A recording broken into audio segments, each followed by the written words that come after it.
This audio reading is from the book John Ploughman's Pictures by Charles Spurgeon. Our selected reading is chapter 23, Beware of the Dog.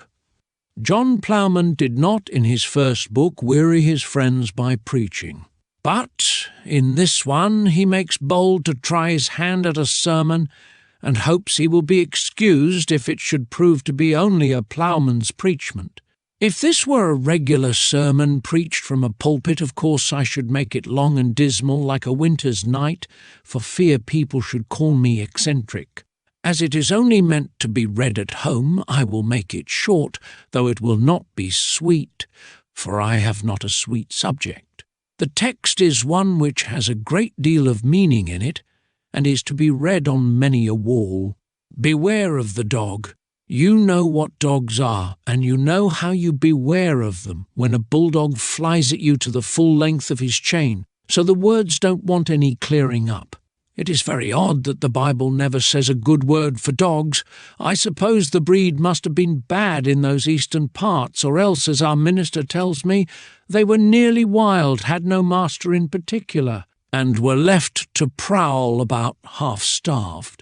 No doubt a dog is very like a man, and becomes a sad dog when he has himself for a master.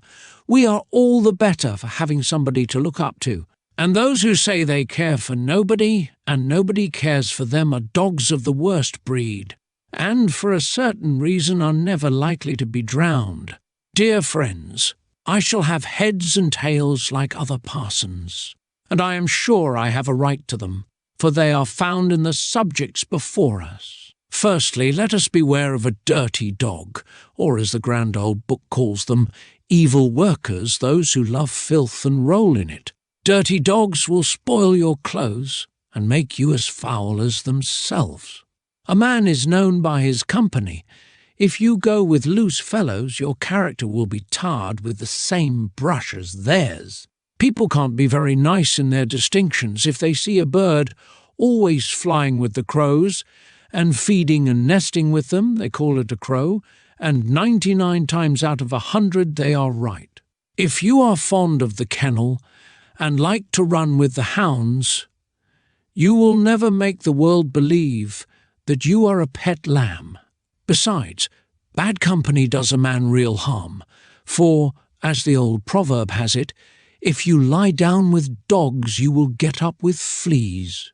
You cannot keep too far off a man with the fever and a man of wicked life. If a lady in a fine dress sees a big dog come out of a horse pond and run about shaking himself dry, she is very particular to keep out of his way. And from this we may learn a lesson. When we see a man half gone in liquor, sprinkling his dirty talk all around him, our best place is half a mile off at the least. Secondly, beware of all snarling dogs.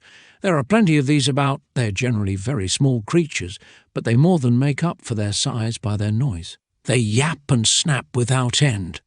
Dr. Watts said, "Let dogs delight to bark and bite, for God has made them so. But I cannot make such an excuse for the two-legged dogs I am writing about, for their own vile tempers and the devil together have made them what they are. They find fault with anything and everything. When they dare they howl, and when they cannot do that they lie down and growl inwardly. Beware of these creatures. Make no friends with an angry man. As well make a bed of stinging nettles or wear a viper for a necklace. Perhaps the fellow is just now very fond of you, but beware of him, for he who barks at others today without a cause will one day howl at you for nothing. Don't offer him a kennel down your yard unless he will let you chain him up.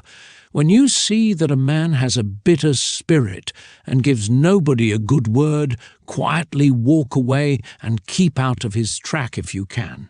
Loaded guns and quick-tempered people are dangerous pieces of furniture. They don't mean any hurt, but they are apt to go off and do mischief before you dream of it. Better go a mile out of your way than get into a fight. Better sit down on a dozen tin tacks with their points up than dispute with an angry neighbour. Thirdly, beware of fawning dogs. They jump up upon you and leave the marks of their dirty paws. How they will lick your hand and fondle you as long as there are bones to be got. Like the lover who said to the cook, "Leave you, dear girl, never, while you have a shilling." Too much sugar in the talk should lead us to suspect that there is very little in the heart. The moment a man praises you to your face, mark him, for he is the very gentleman to rail at you behind your back. If a fellow takes the trouble to flatter, he expects to be paid for it, and he calculates that he will get his wages out of the soft brains of those he tickles. When people stoop down, it generally is to pick something up, and men don't stoop to flatter you unless they reckon upon getting something out of you. When you see too much politeness, you may generally smell a rat if you give a good sniff. Young people need to be on the watch against crafty flatterers. Young women with pretty faces and a little money should especially beware of puppies. Fourthly, beware of a greedy dog, or a man who never has enough. Grumbling is catching. One discontented man sets others complaining, and this is a bad state of mind to fall into. Folks who are greedy are not always honest, and if they see a chance they will put their spoon into their neighbour's porridge, why not into yours? See how cleverly they skin a flint. Before long you will find them skinning you, and as you are not quite so used to it as the eels are, you had better give Mr. Skinner a wide berth. When a man boasts that he never gives anything away, you may read it as a caution, "Beware of the dog." A liberal, kind-hearted friend helps you to keep down your selfishness, but a greedy grasper tempts you to put an extra button on your pocket. Hungry dogs will wolf down any quantity of meat and then look out for more, and so greedy men swallow farms and houses and then smell around for something else. I am sick of the animals, I mean both the dogs and men, talking of nothing but gold and how to make money and how to save it, why one had better live with the hounds at once and howl over your share of dead horse. The mischief a miserly wretch may do to a man's heart no tongue can tell. One might as well be bitten by a mad dog, for greediness is as bad a madness as a mortal can be tormented with. Keep out of the company of screwdrivers, tight fists, hold-fasts, and bloodsuckers. Beware of dogs. Fifthly, beware of a yelping dog. Those who talk much tell a great many lies, and if you love truth, you had better not love them. Those who talk much are likely enough to speak ill of their neighbours and of yourself among the rest, and therefore if you do not want to be town talk, you will be wise to find other friends. Mr. Prater-Pace will weary you out one day, and you will be wise to break off his acquaintance before it is made. Do not lodge in Clack Street, nor next door to the Gossip's Head. A lion's jaw is nothing compared to a tale-bearer's. If you have a dog which is always barking and should chance to lose him, don't spend a penny in advertising for him. Few are the blessings which are poured upon dogs which howl all night and wake up honest householders. But even these can be better put up with than those incessant chatterers who never let a man's character rest either day or night. Sixthly, beware of a dog that worries the sheep.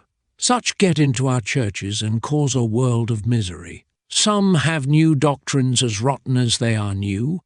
Others have new plans, whims and crotchets, and nothing will go right till these are tried. And there is a third sort, which are out of love with everybody and everything and only come into the churches to see if they can make a row. Mark these and keep clear of them. There are plenty of humble Christians who only want leave to be quiet and mind their own business, and these troubles are their plague. To hear the gospel and to be helped to do good is all that the most of our members want, but these worries come in with their ologies and puzzlements and hard speeches and cause sorrow upon sorrow. A good shepherd will soon fetch these dogs a crack of the head, but they will be at their work again if they see half a chance. What pleasure can they find in it? Surely they must have a touch of the wolf in their nature. At any rate, beware of the dog. Seventhly, beware of dogs who have returned to their vomit. An apostate is like a leper. As a rule, none are more bitter enemies of the cross than those who once profess to be followers of Jesus. He who can turn away from Christ is not a fit companion for any honest man. There are many abroad nowadays who have thrown off religion as easily as a ploughman puts off his jacket. It will be a terrible day for them when the heavens are on fire above them and the world is ablaze under their feet. If a man calls himself my friend and leaves the ways of God, then his way and mine are different. He who is no friend to the good cause is no friend of mine. Lastly, finally, and to finish up, beware of a dog that has no master. If a fellow makes free with the Bible and the laws of his country and common decency, it is time to make free to tell him we had rather have his room than his company. A certain set of wonderfully wise men are talking very big things and putting their smutty fingers upon everything which their fathers thought to be good and holy.